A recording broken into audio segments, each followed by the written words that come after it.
Bonjour mon petit chifle, Amber here. It is almost August as I'm filming this right now. It's July 30th.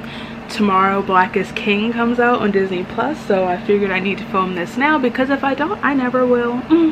So anyway, like I said, it's almost August, which means July is practically over, which means it's time to go over the books I read in July and sit down and do my wrap up for the month. This was a month actually.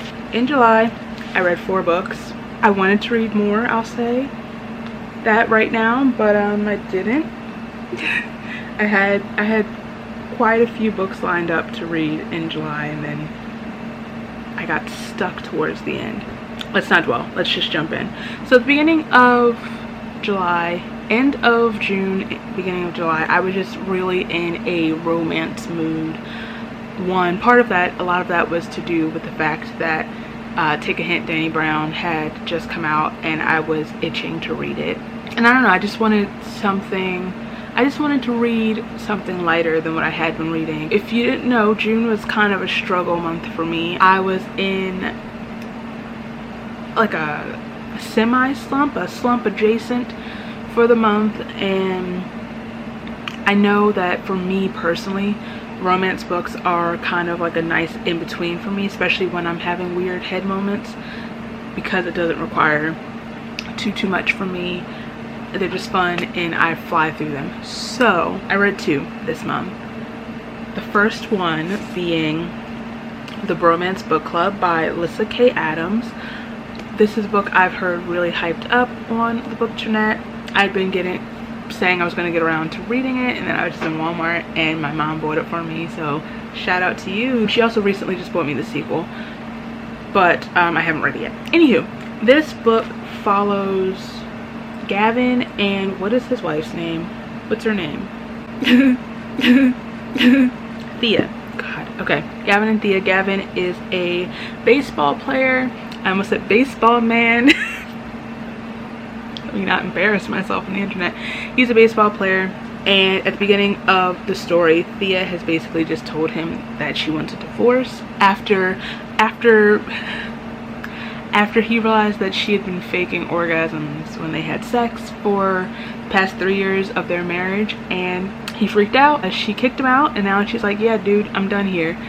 So at the beginning of the story, Gavin's distressed and he is staying at a motel in town. Then his teammates kind of induct him into what's called as the Bromance, the Bromance Book Club. First rule of the Bromance Book Club, you don't talk about Bromance Book Club. I've never seen Fight Club. So this is a story basically him trying to win his wife back. It's not a story of a couple getting together, it's a story of a couple working to stay together. Okay, I'm gonna try to read through my notes.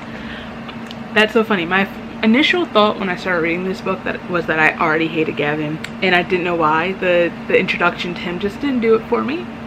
I'll say that, but like honestly, I did get over that. God.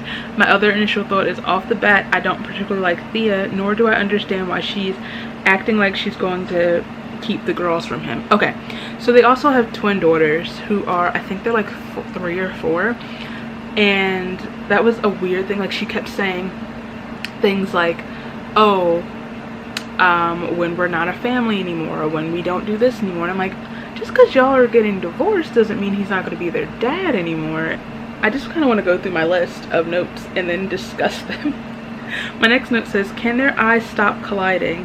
Not their gazes, their eyes. That sounds painful. Yeah, that's just a pet peeve of mine with the writing of this book. Every time they would like look at each other, like across the room or something, their eyes collide. I'm like, why? That, and their heart would shift sideways. Please see a doctor. Please see a doctor. There's some continuity issues. I'm trying to read this note without really spoiling. There's like a scene at the end where there is a wedding at the end. I'm not saying whose wedding it is. There's just a wedding at the end of the book. It says they did the vows and the I do's, and then someone goes speed it up. They're almost done with their vows. It's like Lyssa would write in action and then immediately forget it. Yeah, that was just a thing that would happen sometimes in the story, and it would take me out of the reading experience. Being that Gavin is part of the Bromance book club that requires him to read romance novels, obviously, and the one that he is assigned is basically about this count and his wife, and it, you know, obviously seeing similarities between his relationship and their relationship, and you're supposed to be using that as like a guiding point to communicate and work things out with Thea. While I do commend 2 stories in one, they're exactly the same. I mean, I understand why, obviously, but they're exactly the same. Exactly the same, just different characters in a different time period. So that like, it lacks creativity to me. My next note says a lot of it felt incomplete. What about the wall? Yes. What about Vanderbilt? What about her dad? Are Thea and Liv going to get therapy? We're told a lot of random things in this book, but it's like they're kind of thrown in there and then never expanded on. And I realize this romance novels are short and sweet, but I feel like details like that need to be solid or left out. Also wish we had more depth. What? I don't know what that says. Backstory or scenes about backstory. I had to read my handwriting for a second. More depth, scenes about or backstory to Thea's art and Gavin's stutter. Like I said, there are random things thrown in that have no solidity. And the end of the book felt completely rushed. It just felt like she didn't know how to tie it up, so she just stuck one of those sticky bows on it instead of tying it ends. Next note says the spicy scenes were a bit lackluster. It's like I was craving schmackeries in New York. If you know, you know. And got Chips Ahoy. Lacking a little. I think honestly that speaks for itself. I know I sound like a hypocrite because I'm always going on and on about how I want more depth, more relationship, but the build up was so long, especially considering I didn't actually feel any heat or real pining between them. I know I'm always saying when I read romance that like I wish we had more time to build a real relationship before they're tearing off each other's clothes, or before, even if not that, before they're like, I'm in love with this person. I'm like, no you're not. But in this one, most of this book is like a build up to the big sheboing at the end, which was lackluster. Like I said, no, it wasn't lackluster. It just, considering we had so much book before that, I should have felt like I said, some sort of heat and tension between them, like real pining between them. But like sometimes it was mentioned that Thea looked nice in her dress or Gavin was hot, and I'm like, okay. So it sounds like I didn't like this book. This book, I didn't hate it. It was fine. I think I gave it 3 stars. I am going to continue the series. It was good enough that I do want to read the rest of the next book. I'm assuming there's going to be a 3rd one. I don't know why. I'm curious about the next one. Follows one of the guys that's in the book club and Thea's sister, so I'm curious to see how that goes on. Like I already have it, but it was fine. It's not my favorite of my romance books that I've read. I like the concept of it a lot. I like the you know, he's reading romance books to try to understand how to communicate with his wife, blah blah blah. I think I really like, my favorite thing about Gavin honestly is how much he loves his kids. So I know that's supposed to be like a parallel to, or a contrast to how Thea and her sister were raised, but you know, it is what it is. I've been talking way too long about this book. Oh my god, editing's gonna be a pain. So next I read one of my most anticipated reads of the whole year.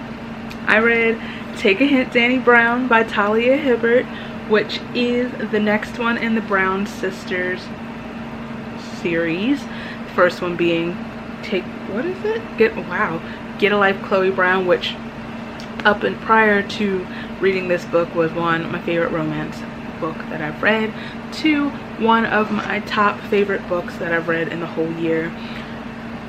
This book.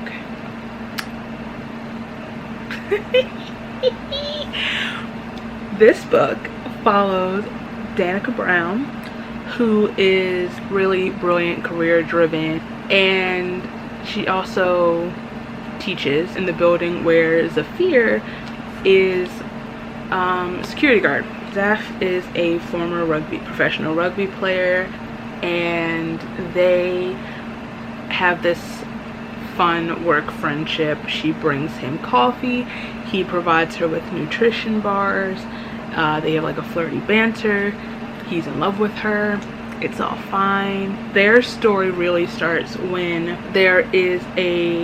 Danny gets stuck in an elevator at work, and Zaf carries her out of the building during this emergency drill, and the video of this heroic act goes viral, and they are dubbed Dr. Rugby all over the internet. And because, like I said, he is a retired rugby player, semi-famous, he also runs this program for like teenage boys, one, teaching them rugby, but also how that like having emotions is okay, and like really focusing on mental health. I did not mention, importantly, that Zaf has anxiety, and that is a really important part of his storyline in the book.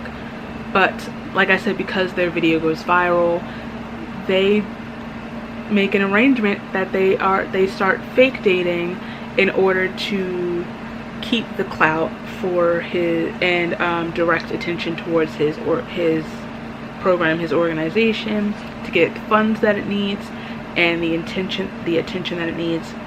Danny's mission, aside from like helping Zaf out, is to sleep with him. That's her mission. She wants a good F buddy. She in fact prays for one to her, what's it called?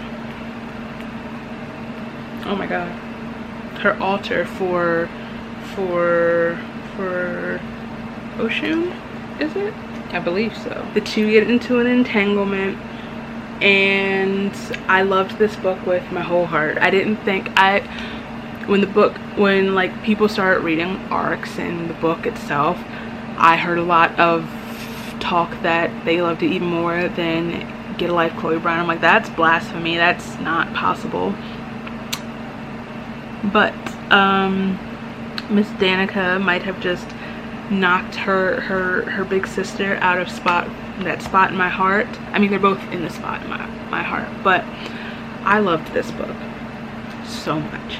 It was funny, it was spicy, it was schmackeries instead of Chips Ahoy, you know? It was a quick, fun read. Zaf and Danny are literally perfect, and I love them both so much. Zafir,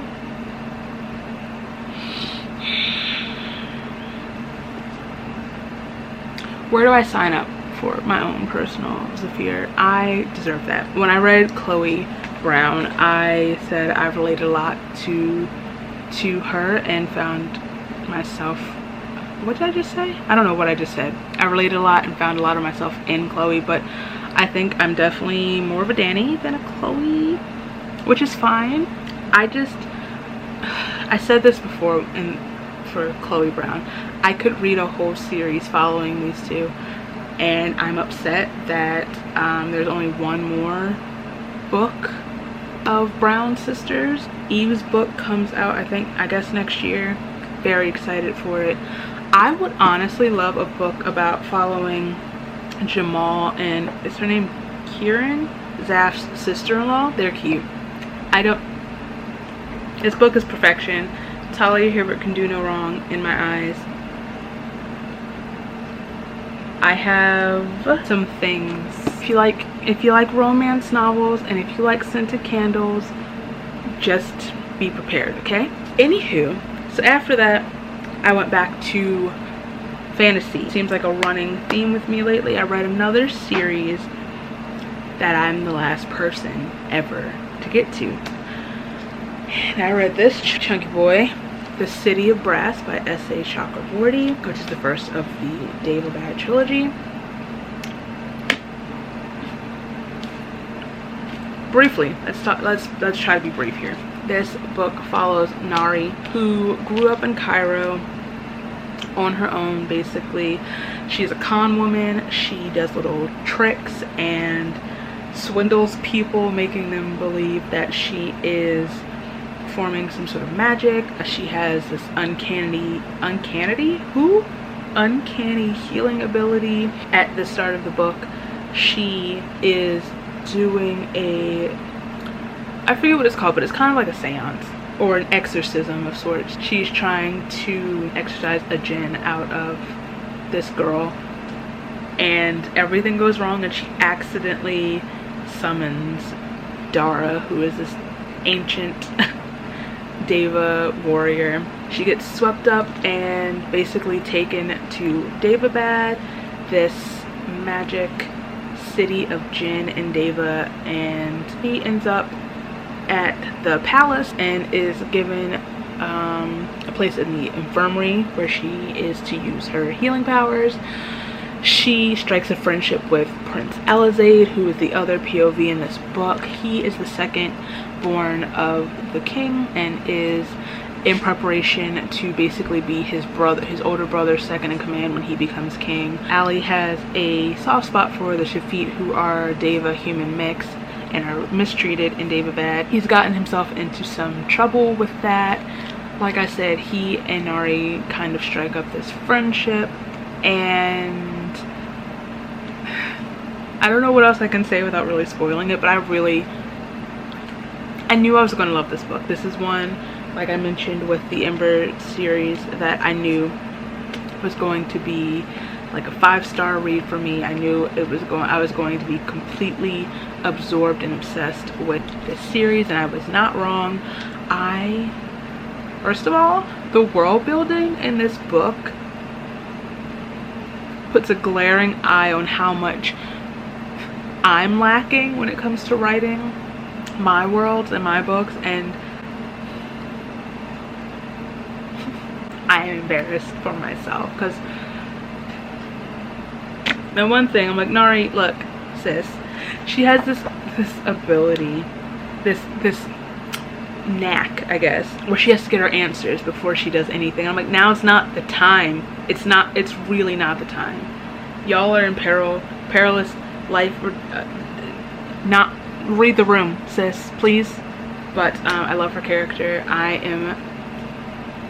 need to know what's going to happen. I just need to figure out the way the book ended. I have more questions than anything, and I have theories. I just need to know how everything's going to be resolved. Like, sometimes I wish I could just snap my finger and just have all the answers to the rest of the series, and then that would have, like, I'd have some peace. But at the same time, you don't have the experience of reading it. Loved this. 5 out of 5 stars. I plan on reading the next book next August? Yeah, next month. And then oh, also before I get into that, I am doing a spoilery vlog for the whole series. So you will, when that goes up, you'll really hear my more coherent thoughts, I think. Because I don't know, I just yelled a lot. But then I read my most anticipated read of the whole year, Ballad of Songbirds and Snakes by Suzanne Collins, which is the prequel to the Hunger Games, my favorite series. Got my Hunger Games tattoo.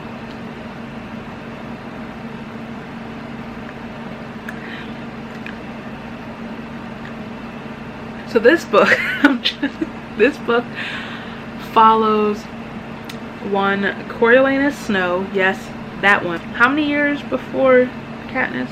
During the 10th Hunger Games. He is 18-year-old in the Capital Academy, and this year for the Hunger Games, they are having students mentor the tributes for some reason, and he is one of the mentors.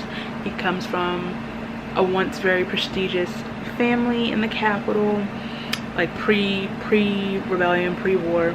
But at the start of the book, he and what's left of his family, which is his grandmother and Tigress, yes, that one, who is his cousin, are struggling. But like trying to keep up the facade that they're not struggling, which, you know, relatable. But so this is the story of him mentoring Lucy Graybeard, who is the District 12 tribute. A girl who sings songs and throws snakes down other girls' dresses. I mean, good for her. But yeah, that's this.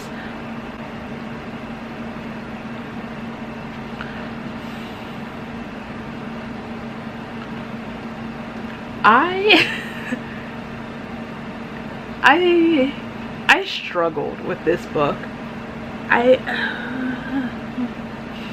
I'm trying. I'm really trying to form my words. I'm still struggling to understand the purpose of this book, the reasoning, what I was supposed to get out of it. What was the reason? Of all of the people in the Hunger Games universe that could have gotten a book, that could have gotten a prequel to the original trilogy, I promise you Snow's the last person on my list that I would have chosen. I didn't need it. I didn't ask for it. I didn't want it. I don't care about his backstory. I don't care what made him into what we knew him as. I don't care. Especially not when we have Haymitch's story that could have been told. I've been begging for Phoenix Games since we were introduced to him the first time I read Catching Fire. Joanna exists. Mags. Literally anybody else. Prim's goat would have been more interesting of a story. Effie Trinket is there. Senna. Okay, if we had to have a story by someone in the Capitol, I would have loved to have read how Senna became a stylist and then also was a rebel, requested District 12.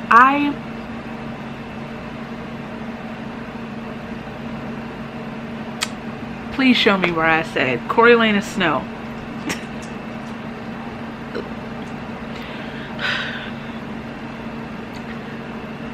Okay, so part of my issue, I have several issues. One, for me, it reads so differently than the original books, and part of me is like, okay, possibly that's because it's told from like the capital as opposed to the district, so like the way they talk, the way they interact with people, I don't know, it's different. They're like in the beginning of the first Hunger Games book, they're making fun of the I don't know why I did that, the capital accent. So that's one thing. It just I didn't connect to it the way I connected to the original book, but I'm assuming it's supposed to emphasize the difference between capital and district. My whole thought process reading this book is, am I supposed to feel bad for Snow? Because I really don't. I don't want this I'm poor Shane Dawson, shut up, please. I felt like at times Suzanne was trying too hard to parallel Snow's storyline to Katniss's storyline. I also feel like there was a disconnect because in this book we're not in the games, we are watching the games. We are outside forces, just like watching the games happen instead of experiencing them alongside Katniss. We're in her head and going through the games with her. We're just watching from the point of view of people who see these kids as pawns. I'm trying to read notes that make sure, trying to find like non-spoilery notes. Okay, two things I did like. Forget Snow, forget corny anus Snow. We could have had this story from Sejanus's point of view. Literally the only character in this book that matters. If we had to get a book from the 10th Hunger Games, from a mentor What about that one? I also did really like that Tigress is in this book. I like seeing her with Snow and then being cousins but like they have that like sibling dynamic. I just wish that we had gotten more, I guess, as to what I wish in this book we had figured out what it was that turned her against him, because they're like really close in the book. I also like seeing how the games as we know them in the trilogy came to be, like the house, you know, sponsors and the whole betting thing and the stylists and like the hosts and having tokens from home and all that jazz. I did really like, that's one thing that did help me get through a good chunk of the book, was I liked pointing out references to the original books, like all the things I just said, and then there's like references to the hanging tree and a lot of the songs that are in the original book. But my main question is, why is this so long? What was the reason? Why does it need to be this heavily padded? Because that's what it is. It's so heavily padded. Getting to the end of the book was so tedious. I'm getting a headache. Like I said, I begged for Phoenix book, but at the same time, maybe I'm glad that I didn't get it if it was going to be this. I don't want like padding. I want my boy being lethal with a trident. I want him loving Annie with his whole heart. I don't want him being abused by the Capitol, but you know, the story and becoming our rebel king. Another thing, I frequently forgot that they were teenagers in this book, especially Lucy Gray. I don't know, it's just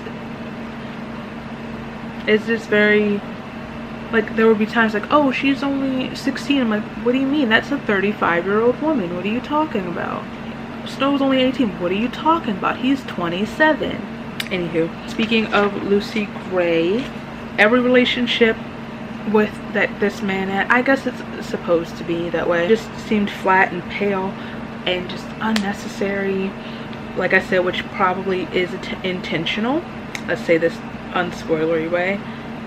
Sejanus's plot seemed like it could have been something, but then it fell flat. Specifically, there is a Lucy Gray plot point that was just kind of thrown in there that was flat. We just kind of got told random bits, especially about like the covey, that were then never explained, and if they were explained, that would have added some depth, but of course not. I don't know. I said, there was a point where I said to, my mom goes, "You're probably being set up for a cliffhanger." I was like, no, I don't want another book. I don't want another one of these. I'm good. She's like, "You're gonna get one." I'm like, please don't. That's okay. That's really alright. The main thing I want to know is, when did Miss Collins decide? When did she make all of these decisions?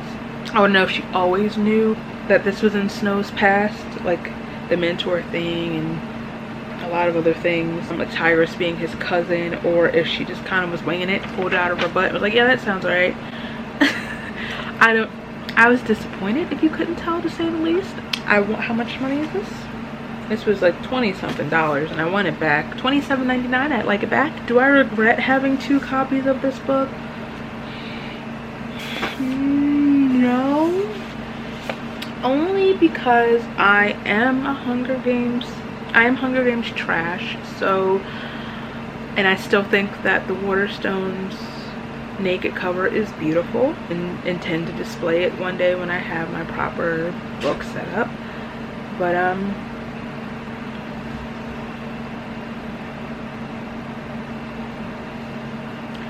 I did a full spoiler vlog of me reading this book, so if that's something you're interested in, I don't know which one's going up first, probably this, so make sure you subscribe so you see when it's uploaded. That's all I really have to say. Those were the books I read in July. Hopefully, I was gonna say hopefully August treats me better, but I didn't have a bad month. I just had one bad book in a good month. Thank you for watching. Thank you for being here. If you like this video, please give it a thumbs up. If you like me, feel free to subscribe. All my places are done here so you can follow me, and I'll follow you back, and I'll see you very soon.